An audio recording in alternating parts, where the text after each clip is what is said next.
E aí, meu nome é Sturari, esse é o Palavras que Falam e hoje vamos falar de mitologia. Se você não conhece o canal, convido você a conhecer porque eu falo sobre literatura clássica, teoria literária e também sobre produção de literatura, tem vídeo toda sexta. E o objetivo desse vídeo aqui é comentar sobre um personagem muito interessante da mitologia grega que eu tinha uma visão muito diferente da que ele de fato era no caso, né, para os gregos. Então eu acho que esse vídeo vai ser muito útil para tirar uma certa mentalidade que algumas pessoas têm em relação a esse personagem. Não vou fazer mistério, tá no título do vídeo, é o Prometeu. Não sei se vocês lembram, provavelmente não, mas no primeiro vídeo do canal eu recomendei esse livro aqui, chamado Livro de Ouro da Mitologia, do Thomas Bulfinch. É um livro super legal para quem é extremamente cabaço, não só na mitologia grega, mas na cultura ocidental, porque ele te dá um respaldo muito importante, não só no lado da mitologia em si, mas na parte da cultura, seja na literatura, nas artes plásticas, na pintura, enfim. E a visão que eu tinha do Prometeu, ela vinha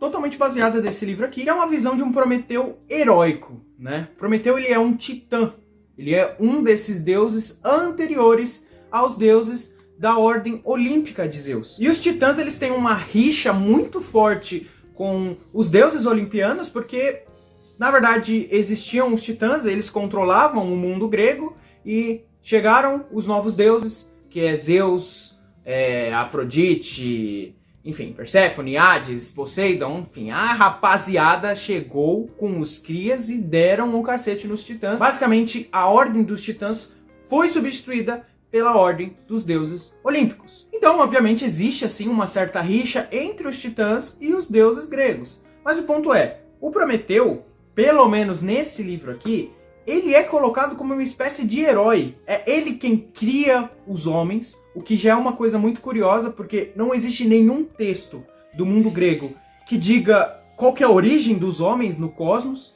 Eu não sei de onde tiraram, na verdade, de que Prometeu criou os homens. E os estudos que a gente tem é que essa ideia de que Prometeu criou os homens, ela é posterior ao mundo grego. E de certa forma, ele tem essa visão de herói, de um homem que roubou o fogo de Zeus e deu esse fogo, né, que é o poder criativo, aos homens, porque os homens, eles necessitam de algo mais, os homens eram muito fracos e eles precisavam sim de alguma especialidade, alguma habilidade que os diferenciasse dos outros animais. Talvez eu esteja queimando um pouco a largada aqui, porque, enfim, a ideia de Prometeu ela é bem difundida, eu acredito. Mas se você clicou nesse vídeo aqui pensando em ter uma boa aproximação com o mito de Prometeu, pode ficar tranquilo, porque a gente vai explicar ele passo a passo. O mito de Prometeu, ele é descrito na sua melhor forma, eu diria, em Hesíodo, tanto na Teogonia quanto nos Trabalhos e os Dias, nos Ergas, que é o texto que o Hesíodo escreveu. Eles são dois poemas épicos que se equiparam, vamos dizer assim, a Odisseia e a Ilíada. É claro que a Odisseia e a Ilíada é muito mais literatura do que esses dois poemas, porque esses dois poemas, eles são chatos de ler, comparado, obviamente, com muita coisa do mundo grego que a gente consome. Mas, cara, você tem que perceber que, para eles, o Hesíodo, ele era, para eles eu digo os gregos, né? O Hesíodo, ele era praticamente um Homero 2. Os dois eram colocados em par de igualdade, tanto Homero quanto Hesíodo. É claro que esse mito de Prometeu ele também tem funções diferentes para cada poema. Apesar de ser o mesmo mito, ele é explorado de formas diferentes nos dois textos. Eu não vou comentar sobre isso porque senão, esse vídeo vai ser exaustivo. E querendo ou não é um vídeo que fale sobre os textos do Hesíodo em si. Então eu vou fazer uma síntese do que é o mito nos dois textos. Como eu tinha comentado, os titãs eles têm uma grande rixa com os deuses olimpianos, porque os olimpianos chegaram e dominaram tudo o que é da ordem cósmica desse mundo grego. Tanto que um dos eventos mais importantes da iconografia, dos poemas e da cultura grega no geral é algo chamado Titanomaquia, que é a guerra dos deuses olímpicos contra os titãs, o que, como a gente já imagina, os deuses olimpianos vencem os titãs. Depois dessa guerra, não é que os titãs eles foram banidos assim, mas isso ainda não quer dizer que os titãs ainda tinham uma boa relação com esses deuses olimpianos. O que acontece é que Prometeu, sendo o mais astucioso dos titãs, foi querer ver qual que é a do Zeus. Porque Zeus não é só o deus mais poderoso dos deuses. Ele tem um motivo intelectual para ser o deus dos deuses. Tanto que frequentemente Zeus ele não é só tratado como o deus dos olimpianos, mas o rei e o juiz. Ou seja, ele tem uma característica intelectual de certa forma. E tanto o Prometeu quanto o Zeus, eles têm uma característica muito interessante que faz parte assim do imaginário grego como uma condição intelectual muito importante para a vida grega no geral, que é a metis. A tradução de metis seria astúcia. Não é uma inteligência filosófica, não é uma inteligência calculável, na verdade, é uma inteligência astuciosa.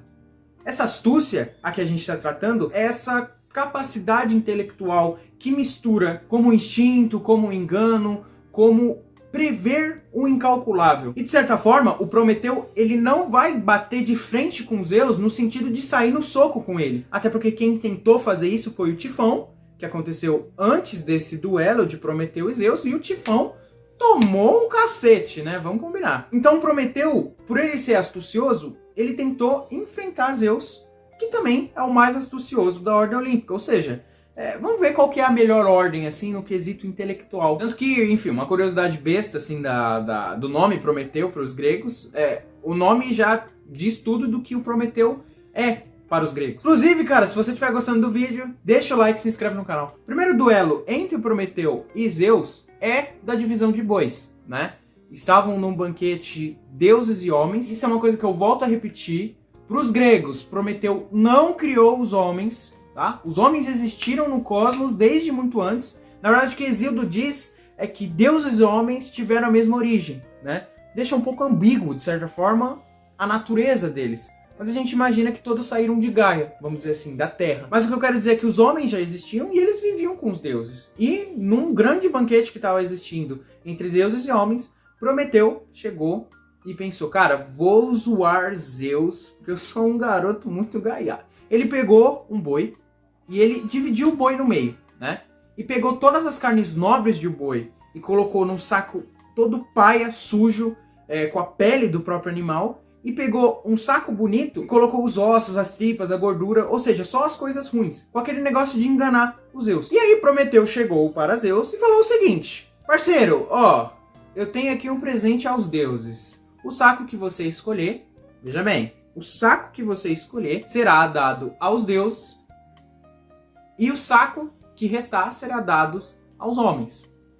E Zeus, ele já sacou, por ser mais astucioso que o Prometeu, ele já sacou que aquilo tinha um engano. E ele propositalmente escolheu sim o saco bonito com... Ficou feio o negócio do jeito que eu falei, né? Ele escolheu aquela bolsa luxuosa, mesmo sabendo que ia ter ossos, gorduras e tripas, e deixou a carne nobre para os mortais. Essa parte do duelo, ele representa duas coisas bem interessantes. A primeira é sobre as oferendas aos deuses, porque é a partir desse mito que se explica por que os ossos, as tripas, a gordura, ou seja, a parte ruim de um animal, ela é jogada ao fogo para os deuses se alimentarem, né? Como forma de sacrifício, mesmo que eles fazem. E as carnes boas quem come são os mortais. Mas o que Prometeu acabou acarretando à humanidade foi a necessidade de comer. Antes, os homens não tinham a necessidade de comer. Comer era simplesmente prazeroso. E, a partir do momento em que Prometeu dá a parte boa da carne para os homens, ele instaura nos homens a necessidade de comer. O que começa a separar os homens dos deuses. Então Prometeu, apesar de parecer um homem muito bonzinho, os gregos não viam ele como um homem muito bonzinho, porque na verdade foi ele que impulsionou a humanidade ao seu estado decadente. Curiosamente, apesar da divisão de bois, os homens agora terem a necessidade de comer, o que de fato é uma coisa negativa, Zeus ainda entendeu que o fato deles poderem comer a parte gostosa da carne ainda é um benefício muito grande. E Zeus retira dos homens o fogo dos céus que Prometeu vai roubar. O que é esse fogo dos céus? É um pouco difícil, porque também é uma ideia que parece muito posterior à de Hesíodo. Mas a gente entende como esse fogo de Zeus, como esse processo criativo, né? Esse poder de criar o fogo, de ter o poder de trabalhar, vamos dizer assim. E querendo ou não, apesar do roubo do fogo parecer algo positivo aos homens, também tem seu lado negativo da coisa. Porque instaura nos homens a necessidade de ir atrás do fogo, de trabalhar. O que eu quero dizer é, Antes do Prometeu chegar e começar a dividir boi e roubar fogo, o homem não precisava comer obrigatório, ele só comia quando queria, pelo prazer, e também ele não tinha necessidade de ir atrás do fogo, ou seja, de uma casa, de criar as coisas, porque as coisas simplesmente surgiam como aos deuses. Mas a partir do momento que o homem tem a necessidade de comer e tem a necessidade do fogo, bicho, isso mostra só o quão o Prometeu está, de novo, impulsionando o homem à sua decadência. Isso é uma coisa curiosa, porque mostra um pouco da visão pessimista dos gregos. Os gregos, eles não conseguiam só enxergar o lado bom das coisas. Tudo que tinha uma parte boa também teria uma parte ruim. É assim que o cosmos no mundo grego se organiza. Tudo que é bom também tem seu lado negativo. Uma moeda, uma medalha, sempre tem dois lados. Como que essa treta se desenrola?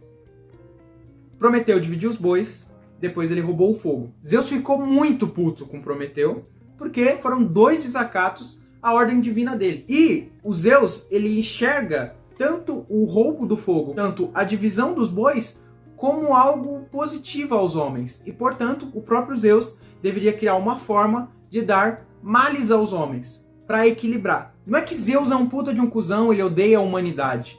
Mas o que acontece é que Zeus entende que, para a ordem cósmica dele, as coisas precisam de equilíbrio. Então, se os homens recebem certos benefícios, ele, como Deus dos deuses, precisa reaver todos esses benefícios com coisas ruins. O que vocês precisam ter em mente é que não foi Zeus que colocou coisas ruins para o homem e Prometeu que chegou e resolveu as coisas ruins do homem com a sua bondade. Mas, na verdade, Prometeu, sem a necessidade, deu benefícios aos homens e Zeus teve que corrigir esses benefícios com males, porque o mundo grego se equilibra assim. Dito isso, quando Zeus vê de fato que Prometeu deu fogo aos homens e dividiu a carne do boi positivamente aos homens, ele resolve criar o maior malefício para a humanidade, que é a mulher. Antes que você fale que os gregos são muito misóginos, eles são, você pode ter certeza. Mas a maldade da mulher não é porque ela é uma mulher em si, mas ela traz coisas muito negativas para a existência. Assim como a carne é positiva e trouxe coisas más para o homem, porque a carne, comer é bom, mas é ruim ter a necessidade de comer, assim como criar coisas são boas, mas é ruim ter a necessidade de trabalhar, por exemplo. É bom ter uma mulher, mas isso vai acarretar à humanidade uma série de complicações. E não é porque a mulher é a mulher, é isso que eu quero dizer. As complicações que a mulher traz à humanidade é literalmente a necessidade de procriação. Antes da mulher existir, portanto, o homem não precisava procriar. Ele era eterno, como os deuses. Quando a mulher chega, parça, o homem se torna efêmero. E para que ele continue existindo, ele precisa, sim, procriar para ter um respaldo na velhice. O homem, se ele não procriar, se ele não se casar até o final da vida dele, ele vai ter uma velhice desprotegido dos próprios filhos. Ele vai morrer doente, ele vai morrer velho, ele pode morrer na pobreza. Ele precisa, sim, de descendentes. Ele precisa, sim, de uma esposa. É por isso que a existência da mulher, portanto, é algo negativo. De novo, não é porque a mulher é a mulher e ela é muito horrível e todos os gregos odeiam as mulheres. Não é isso, parceiro. Mas, de fato, a existência das mulheres colocaram aos homens uma necessidade crucial, que é a necessidade de se casar. Tanto que isso não é dito na Teogonia, que é um daqueles poemas lá do Exíodo que eu te falei. Mas no Trabalhos e os Dias, no Erga, a gente descobre que essa mulher primeira que Zeus cria é Pandora. Ou seja, faz muito sentido ela trazer o jarro que tem todos os males da humanidade. A velhice, a doença. Por quê? Ela traz a necessidade de procriação. Se a gente não procriar, os males que saíram ali do vaso vão ser irresolucionáveis. Eu nem sei se essa palavra existe. E volto a repetir, tem um lado positivo nessa coisa. O ponto é, o ruim não é comer, mas ter a necessidade de comer. O ruim não é criar as coisas com o fogo dos Zeus, mas ter a necessidade de trabalhar.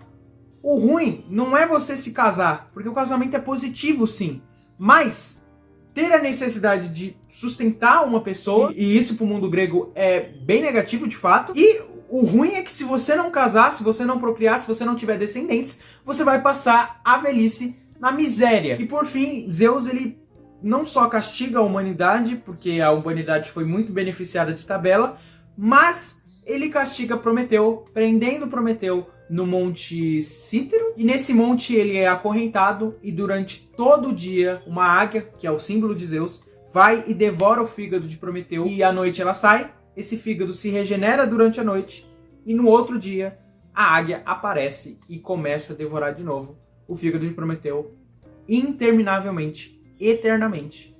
Prometeu se fude. Em resumo, é isso que acontece com o mito de Prometeu. Prometeu desafia Zeus, ele faz primeiro a divisão de bois, depois faz o roubo do fogo, beneficiando os homens, depois Zeus entrega aos homens Pandora, a primeira mulher, a estirpe feminina, vamos dizer assim, o que acaba trazendo todos os males da humanidade, não porque é uma mulher de novo, mas porque a existência da mulher traz aos homens novas necessidades, traz aos homens a questão da efemeridade. Prometeu, de certa forma, nesse desafio contra Zeus, ele acaba impulsionando a decadência humana. É ele que transforma o homem em fraco, é ele que transforma o homem em ocupado, porque ele precisa trabalhar, é ele que transforma o homem em efêmero, porque, de fato, se o homem não procriar, o sangue dele vai ser extinto, vamos dizer assim. A família dele não vai existir mais. Enfim, é isso. Espero que você tenha gostado. Se você gostou do vídeo, deixa o like, se inscreve no canal. Também me segue no Instagram, que eu compartilho boa parte da minha jornada de estudos, coisas referentes ao YouTube também. E valeu!